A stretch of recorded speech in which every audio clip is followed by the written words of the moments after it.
খুলনার কয়রা পাইকগাছা সড়কের অব্যবস্থাপনা ও দীর্ঘদিনের সংস্কারবিহীন দুরবস্থা প্রতিবাদে এবং খুলনা ৬ আসনের স্থানীয় প্রার্থীর মনোনয়নের দাবিতে কয়রায় মানববন্ধন ও বিক্ষোভ মিছিল অনুষ্ঠিত হয়েছে। শহীদুল ইসলামের তথ্যচিত্রে বিস্তারিত।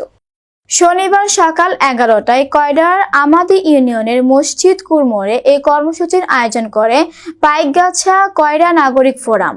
মানববন্ধন ও বিক্ষোভে অংশ নিয়ে বক্তারা বলেন, দীর্ঘদিন ধরে কয়রা 18 মাইল সড়কটি সংস্কারের অভাবে জনদুর্ভোগ চরমে পৌঁছেছে। স্থানীয় জনগণ আজ উন্নয়নে প্রতারিত।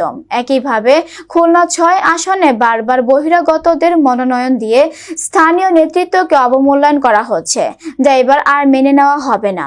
বক্তব্য রাখেন নাগরিক ফোরামের নেতা অ্যাডভোকেট সরোয়ার মাহবুব, বিএনপি নেতা খোকন মোল্লা, সমাজসেবক রিয়াজুর রহমান বাবু, আব্দুর রশিদ, যুবদল নেতা নজরুল ইসলাম ও মইনুল ইসলাম, স্বেচ্ছাসেবক দলনেতা আক্তার সর্দার, আমাদি ইউনিয়ন ছাত্র দলের সদস্য সচিব সাইফুল ইসলাম, ছাত্র দল নেতা সরোয়ার হোসেন, আক্তার হোসেন, রুবেল ইসলাম খোকন এবং আব্দুর রহিম সহ আরো অনেকে।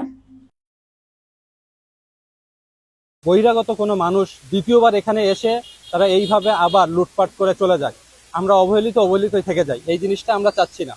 আমাদের একটা এমপি নমিনেশন যে পায় আমার এলাকার স্বার্থে, এলাকার উন্নয়নের জন্য, এর আগে পিছনে যারা আইছে তারা মেরিকেটি খেয়ে চলে যাচ্ছে। তারা আমাদের এলাকায় কোনো কাজও হচ্ছে না। অব্দ রাস্তা যে এখান থেকে যদি আমরা ওই মনে করেন কয়রা 3 যদি ওই দক্ষিণ অংশটা যায়, ওখানে ট্রলার ছাড়া কোনো গাড়ি চলার কোনো রাস্তাঘাটে কোনো কাজ করিনি তারা। এখন মসজিদ গ্রামের আমি ইউনিয়নের পক্ষ থেকে এটা দল মত পথ নির্বিশেষে, বিশেষ করে আপনাদের মাধ্যম দিয়ে স্ট্যান্ডিং কমিটি বা নীতি নির্ধারক পর্যায়ের সকলের প্রতি আমাদের আরো সবার আমরা কথা বলি, সবার পক্ষ থেকে আমি আপনাদের সঙ্গে ক্লিয়ার এবং স্পষ্ট ভাষায় বলতে চাই, কয়রা পাইকগাছার সন্তান হতে হবে, এখানকে তার পরিচিত থাকতে হবে, আইডি কার্ড থাকতে হবে।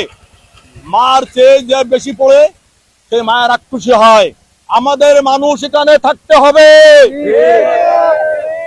একবার ডাক দিলে মা যেমন ফেরে, এখানকার যদি কোনো ব্যক্তি ক্যান্ডিডেট হয় তার দরদ 100 গুণ বেশি থাকবে ইনশাআল্লাহ।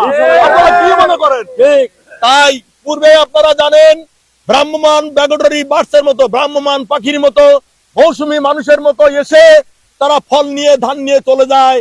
মার খবর, বোনের খবর, নিপীড়িত মানুষের খবর কম রাখে। আর যেহেতু আমরা উপকূল এলাকায় বাস করি, ঠিক কিনা, প্রতিনিয়ত আমাদের মানবতার সঙ্গে যুদ্ধ করতে হয়।